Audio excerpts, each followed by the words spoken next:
Hello, students. I'm Seema Singh. We will start our new chapter, Class 7, Chapter 1 When, Where, and How. So, student, time frame of history. The study of history has long been carried under three different levels or periods: ancient, medieval, and modern, in various parts of the world. Each period covers several centuries. The medieval period is the period that follows between the ancient and the modern periods. In India, the medieval period is considered to be the time period from the 8th century to 18th century AD. It is generally divided into two periods: the early medieval period between 8th and 12th century AD, and the later medieval period between 13th and 18th century AD. In the early medieval period, the Palas, the Pratiharas, the Rashtrkutas, the Cholas, and early Rajputs ruled in India. In the later medieval period, the Turk, who later established the Delhi Sultanate, various regional kingdoms, and Mughal largely dominated the fate of history. Some features of the medieval period. During these thousands years, the society of the subcontinents were transferred and economics in several regions reached a level of prosperity. Number 1,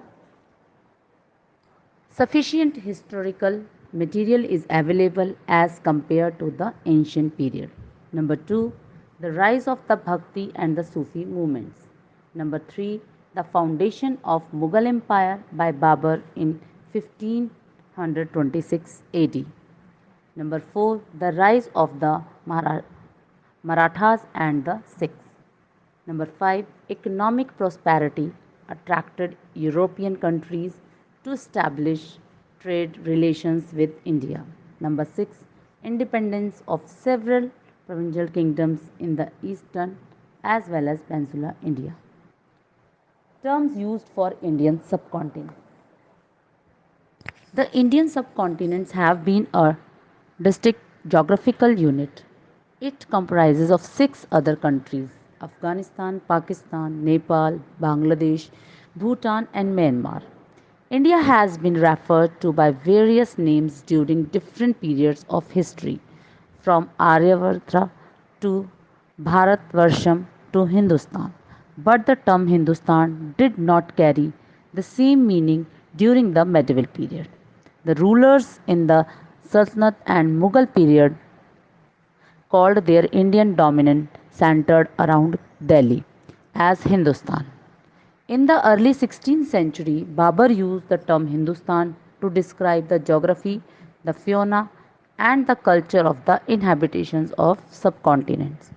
In the 19th century, Hindustan, as used in English, refer to the northern region of India between the Indus and the Brahmaputra and between the Himalayas and Vindhyas in particular. Hence, the term Hindustani was used for Hindi Urdu language. The Constitution of Bharat shall be a union of state. Today, these three terms are used interchangeably to refers to the political and national entity that is identified as India.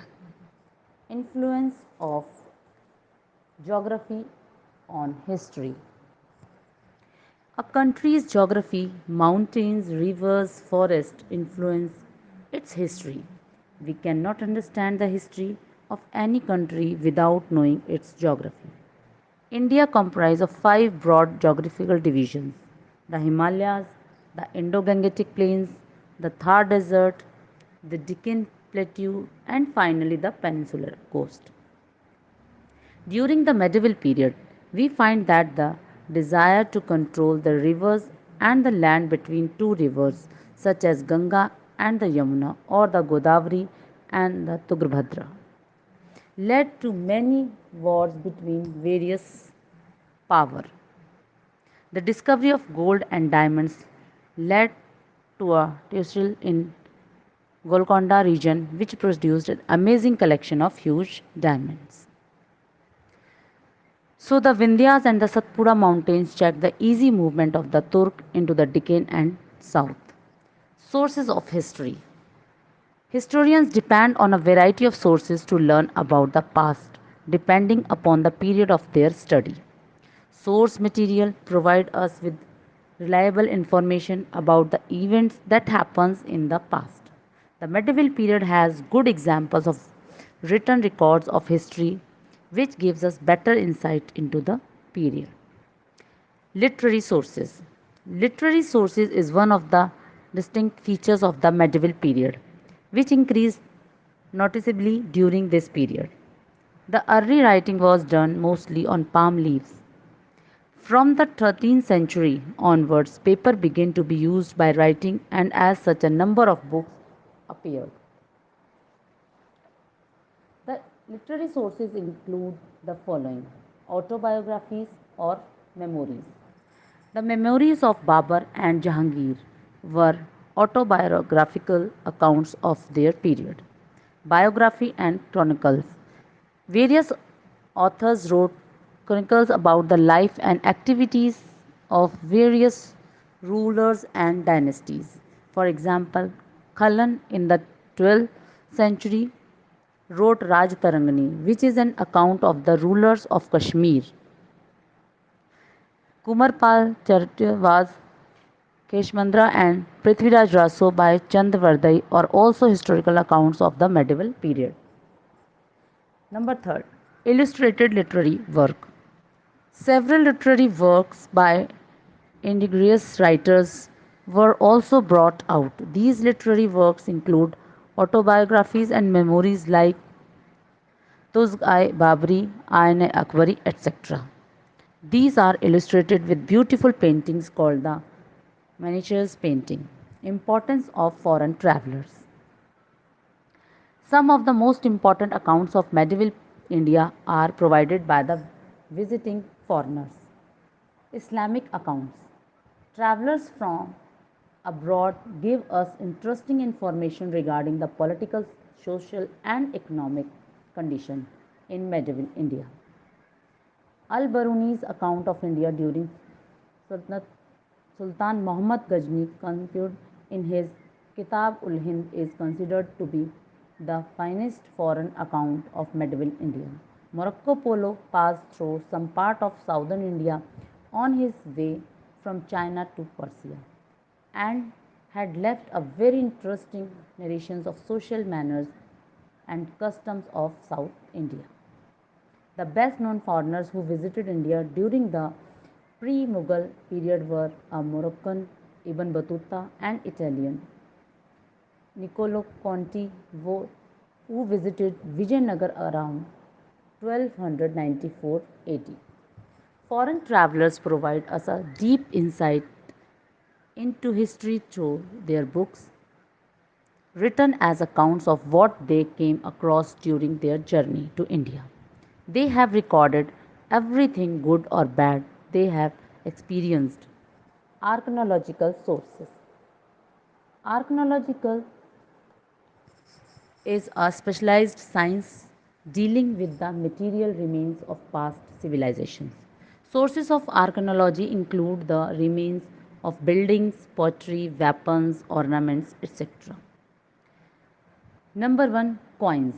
Coins have given useful information regarding the states of polity and economy during the Sultanate and the Mughal period.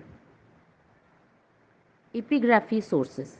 Inscriptions are of greater use for the pre Mughal than for the Mughal period. The regions of the Bengal Sultanates, Shamsuddin Firoz, Alauddin Firoz, and the Nizam Shahi king Burhan have been established by studying inscriptions alone. The inscriptions that reveal India's medieval history throw light on the political aspects as well as the social life. Contact with foreigners. During 700 and 1750 AD, A number of people, such as the Arab, the Turk, the Mughals, the Chinese, and the Europeans, came to the subcontinent, being attracted by its wealth. Among such political groups were the early Muslim invaders like Muhammad of Ghazni and Muhammad Ghori. They were followed by other Turk who founded the Delhi Sultanate. The Delhi Sultanate was uprooted by a new group of people from Central Asia known as Mughal who established the Mughal Empire in 1526 AD. Besides these foreign groups come regional groups such as Sikh, Marathas, Ahoms, Jat and Kayas also emerged during this period, which were politically important in the later medieval period. Religious traditions. Reli- Religion played a predominant role in the medieval Indian society. In the period, major developments in religious traditions and important changes took place in Hinduism. Buildings, temples became an important activity among the Hindu rulers. The rulers also patronized learned Brahman and granted them tax free land. Thus, many Brahmins became wealthy and powerful. As a challenge to this Brahman king grouping, a major development took place in the form of the emergence of the idea of bhakti. The bhakti movement attracted people from all sections of society. This was also the period when a new religion called Islam appeared in India. The merchants and migrants first brought the teaching of the Holy Quran to India.